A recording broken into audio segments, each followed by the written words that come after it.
नमस्कार दोस्तों, स्वागत है आप सबका आपके अपने YouTube चैनल रेनबो स्टडी में। दोस्तों, जैसा कि हम लोग विकास के प्रमुख सिद्धांतों को पढ़ रहे थे, उसमें हमने मनोलैंगिक विकास का सिद्धांत, संज्ञानात्मक विकास का सिद्धांत, नैतिक विकास का सिद्धांत आदि को और मनोसामाजिक विकास के सिद्धांत यानी कि आज सभी को बहुत ही अच्छे से समझा। आज का जो हमारा टॉपिक है वो है भाषा विकास का सिद्धांत, जिसको दिया है नाम चॉम्स्की ने और जिनका जन्म जो हुआ था 7 दिसंबर 1928 ईस्वी को अमेरिका में हुआ था। अब भाषा विकास के बारे में अनेक मनोवैज्ञानिकों ने अपने अपने विचार जो प्रस्तुत किए हैं, उनमें जो पहला है वो स्किनर के अनुसार बालक जो है भाषा अनुकरण व पुनर्वलन के माध्यम से सीखता है।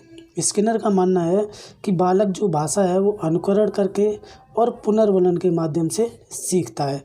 उन्हीं में अगला जो है पावलोव के अनुसार, पावलोव जी का मानना है बालक भाषा शब्द और अर्थ के मध्य संबंध स्थापित करके सीखता है।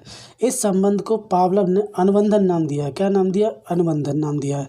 अतः पावलोव के अनुसार जो बालक जो है भाषा सीखता है अनुबंधन के माध्यम से सीखता है।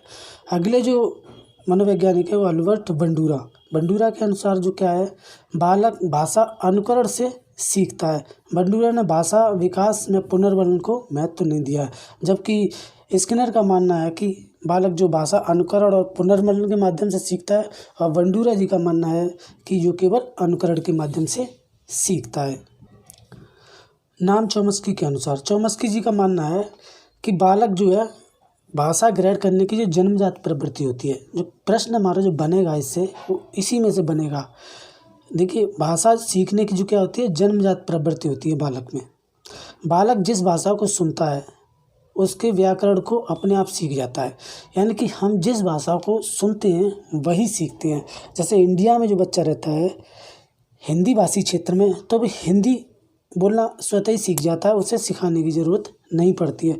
गुजरात में रहता है वो गुजराती सीख जाता है, और पंजाब में रहता है वो पंजाबी सीख जाता है, उसे सिखाने की ज़रूरत नहीं पड़ती है। इसलिए इसे जनरेटिव ग्रामर की थ्योरी भी कहा जाता है। इस सिद्धांत को यानी कि भाषा विकास का सिद्धांत जो है, इसे जनरेटिव ग्रामर की थ्योरी भी कहा जाता है। प्रत्येक बालक में, ये पॉइंट शब्द याद रखना आप, एलएडी का मतलब होता है लैंग्वेज एक्विजिशन डिवाइस, यानी कि भाषा अधिग्रहण यंत्र। ये यहाँ से जो बहुत बार प्रश्न बना है, प्रत्येक बालक के मस्तिष्क में भाषा को जानने की एक काल्पनिक डिवाइस होती है जो प्राकृतिक प्रदत्त या जन्मजात होती है। यानी कि एक ऐसी डिवाइस होती है जो जन्मजात होती है।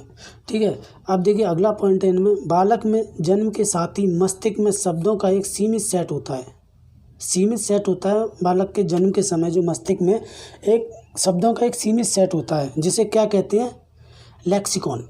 ये शब्द जो आप याद रखना, क्या कहते हैं, सीमित सेट को लेक्सिकॉन कहते हैं।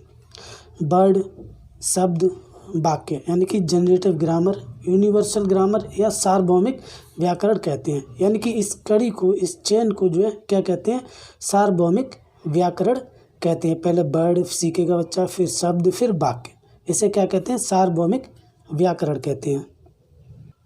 देखिए, भाषा की संरचना को चॉम्स्की जी ने जो क्या है, दो भागों में बांटा है। देखिए, पहली जो है सतही संरचना, जब बच्चा बिना व्याकरण के अपनी बात को स्वतः ही बोल लेता है।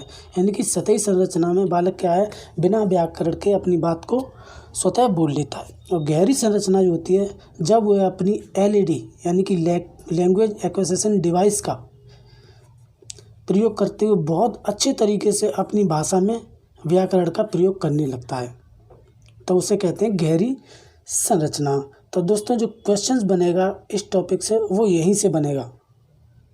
तो उम्मीद करता हूँ आपको हमारा प्रयास पसंद आया होगा। धन्यवाद दोस्तों, मिलते हैं अगली वीडियो में।